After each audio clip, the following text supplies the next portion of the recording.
in those days for mostly of these guys that came down to Panama to work. So this cemetery is an honorific cemetery for those guys who died during that time. Okay? George, where is the Silverman Cemetery? There's a cemetery called the Silverman Cemetery. Okay, that is Coruscant Cemetery. We're going to see it when we go in more ahead. Okay. Okay, I will show it to you. Okay. That is under U.S. administration. Right. In Panama, we call it the Coruscant Municipal Cemetery. There's two cemeteries. One is under the U.S.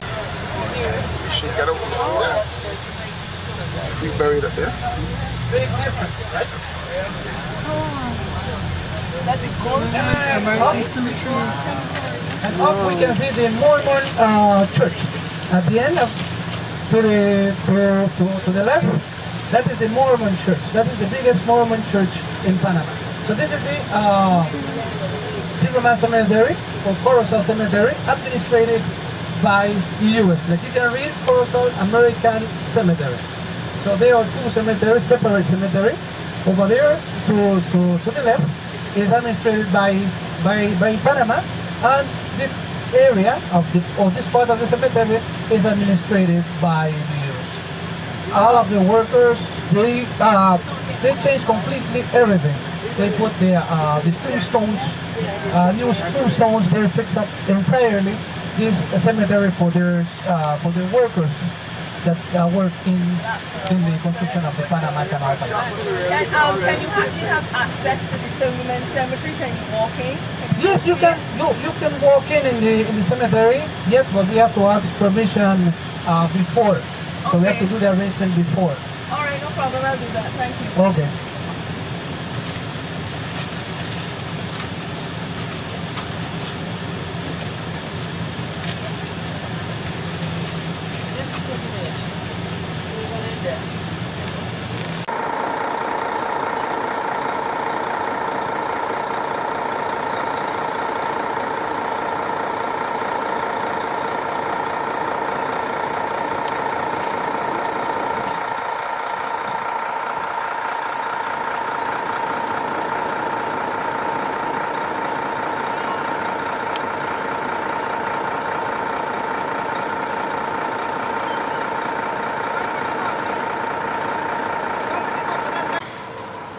Well, this is the story. In 1914, there was a cemetery in Ancon Hill, you know, where the big Panamanian flag is, and they decided that they were going to build houses, so they dug up everybody, and yeah, this was a farm here, and so then they started burying people here, and it became a cemetery then.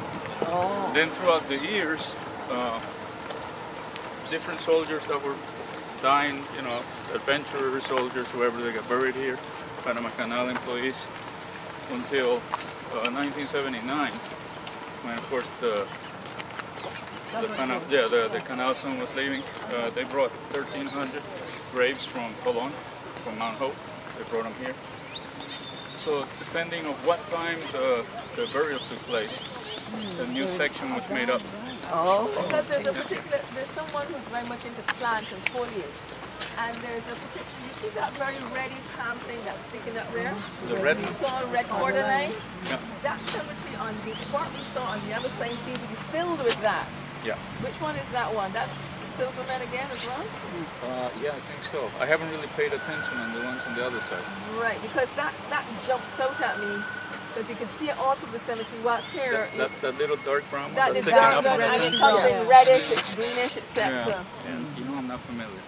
Right. I just came months ago from Italy, so it's completely different plants. Alright, we'll take us and then we'll walk over. But we can go and look at that site as well. Sure. A question. You can stay here all afternoon. No, the people like us will kill me. Can you tell me if there are records proper records of exactly who's buried and where they're buried, and are they open? We have some folders there, but you have to know the name, what name you're looking for. Right. And you'll give you what location. And we can go into that? Can we go and look at that? Yeah, absolutely. Because that will tell us where to We look. have to do it on another day. Oh, no. We can go, okay, you decide what you want, because we're going to go to do both. I can't, can I? Right, I'll okay. tell you what, before you leave, I'll give you some brochures, and we have a website, abmc.gov, and there's a search function. That means you can go into the search, you look for Corozal, and you can punch in the name, first name, last name, and if the person is buried here, it will come up. Okay. And then you click on it and it'll give you the information we have on that person. All right. If it doesn't come up, check your spelling or something, and it could be that it's buried on the other side. But the records for the other side as well then? No. No, what happened? This is what happened in Oh, that's the 1979. challenge then. Right, 1979, that fence was built, and again, more graves were transferred from there to here, and the fence was built in. So that's the Panamanian side, and this is, the Army took this over, and in 1982 the Army left Panama. And basically it got handed to the U.S. government, the U.S. Embassy, and ABMC, which I'm representing here. So, so we take care of it. So this is Panamanian soil, but it's been given to the U.S. to operate only as a cemetery. So you wouldn't have any family people here, would you? Family. Like, you know, like you might have a husband, then the wife dies and they go in together? Yeah. Oh, you've got that? Yeah, we have father, mother, and children. Oh. Right now we don't do casket burials, we do only cremation because of the space and because we have rock under the soil. I want to be This area here, I can't tell you exactly where it begins, but you'll find that most of the exteriors were, this was empty. Most of the people from Barbados, West Indies, and several of the islands got buried here. And there's other lots depending on what cemetery they came from, but the full would be here in this area. And as you walk through, feel free to walk through. You might recognize things.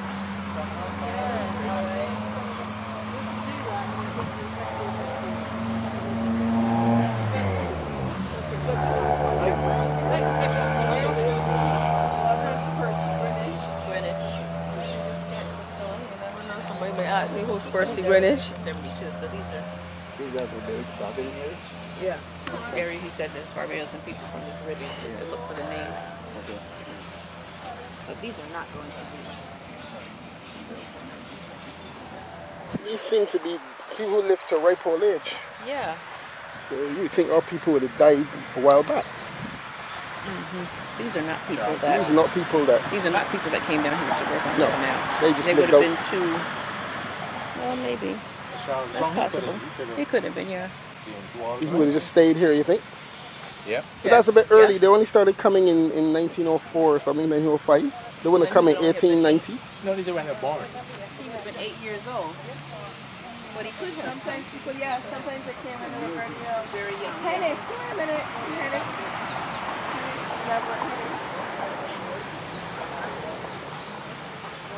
Oh, a Bab. Yeah, Bab, yes. That's a very popular Caribbean name. Edjo also too. Edjo. Barbadian name. Edjo, yes. Do you know if any of your people are here? Oh, there's an edge Probably here. yes. Probably. Probably yes, yes. So When, that your when my grandfather died in 19... when he died, I was 2 years old, 1972 more or less. yeah. So Yes, well, probably is from here. yeah, what is his name? Alexander Cummins. Very popular name. Okay, we'll look him up when we check for our people. Yeah, Alexander Cummins was Good. his, We'll was his check for name. him. Yes. Okay. Thanks. Peggy, just a brief comment on this site. We were almost going to drive past it, and somehow we stopped, and the tour guide was able to get us in. Any thoughts? Yes, it is. Well, I suppose it is an interesting diversion. We didn't plan it, No. but it is an interesting diversion, and all of the names, several of the names that we see here, some of them are very Barbadian, like the one back here that is a Bab. And Yes. some of them are very Barbadian names, some of them are almost West Indian names. And as the gentleman in charge pointed out, this is where several of the West Indians and Barbadians were born. Look, here's a Springer. Francis Springer. See there? So, but this strangely enough, this person is 1972. So most likely, I'm not sure why. It was September 2, 1896 to 1972. I'm not sure. Well, it would have been born in Barbados maybe and traveled up. Traveled up, yeah. You're quite young though. Yeah. Maybe come as a child or could have been born here. Or born here. But then it wouldn't be born here to Barbadian parents or something. Okay. There's several Barbadian names around the place. Yes, Waterman. Waterman is a but this person died in 1982. Right. There are two Watermans here. Two. And that is another fairly popular Barbadian. We need to do a search, eh? And find out what we're looking for. Search. Marshall again. Marshall? Yeah, James L. Marshall. Stewart. Taylor. Clark. All of these are Barbadian. Pretty Barbadian. They're not very Spanish, are they? No. Some of the Barbadians actually changed their names and put a Spanish twist onto it to avoid the discrimination, and so they could benefit from some of the, social benefits that were in the country. So I actually met a lady yesterday at the Antillean Museum whose name was Fort, but she's called Fortes. So they put an EZ or something onto the name to make it more Panamanian. So a lot of them have been slightly changed, right, so that they could make a, benefit from the social benefits of the island. All right. Well, thank you. And that's definitely enough. I'll leave you to peruse. Yeah, I have been looking to see if I see a more MWRE. Okay. Oh, that's a roach? Oh, Jackman. Look at that roach. Look, that is a proper Bajan kind of name. Yeah, John Roach. Blood Chandler? Aida sound kind of Bajan too? 1900. That's a, yes. Walton. That Walton is not all that I do know. Barbadian, but they're not Spanish. So, sir, you said you were in Italy? Yes. So you speak Italian? A little bit. Wow. Oh, it's amazing. We have cemeteries in England, France, Netherlands, Belgium, Luxembourg, Tunisia, Panama, Mexico, Philippines. So you cut across different language areas. And yeah. The bulk of them are in France, and it's a requirement to work for ABMC is to speak French. Can you explain what ABMC is? You've been saying it, but I don't know what that means. American Battle Monuments Commission. Okay, so where American soldiers fell, or where Americans administered the area? Yeah, normally this started in World War I. Okay. Basically after World War I in France, there used to be, cemeteries all over the place. And they were basically muddy fields with wooden crosses because there were soldiers buried by the thousands. So General Pershing, he went back to visit some of the fields, and he was he loved the troops. So he figured, wait a minute, we can't have this for our guys. They died in battle, and this is what we give them. So he went back to Congress in 1919, and in 1923, ABMC was created. Congress funded ABMC, and Pershing went to Europe as the first director, chairman, secretary. All right, first director. And they started designing and building the first cemeteries for World War I, sort of like national monuments. They're all beautiful, and we still have plans for each one. And once they were done, came World War II. Since the agency was already established, we started building the World War II cemeteries. Yeah. And so we only do the cemeteries that are outside of the U.S. So since we have plenty of Americans and the Panama Canal was under the U.S., we take care of this one. I know it's Hollywood, but if you saw the movie Saving Private Ryan, yep. I think somebody died and someone said mark the spot where he died. And I wondered how they handle that. Would they try to repatriate the bodies back to the U.S. or would they? At that time, the families were informed, and they had 2 years to decide. Really? Do you want to keep your son, husband, whatever, you know, where he died, or do you want him sent home? And a lot of families had sent my son home, and really? they were sent.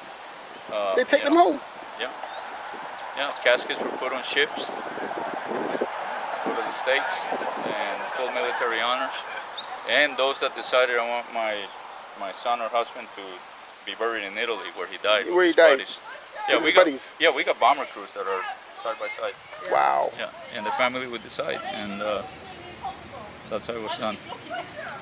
Oh, amazing. So care is taken to the men even after they fell. Yeah, that's the promise. They died forever, and we'll take care of them forever. Wow. Beautiful. Thank you. You're welcome.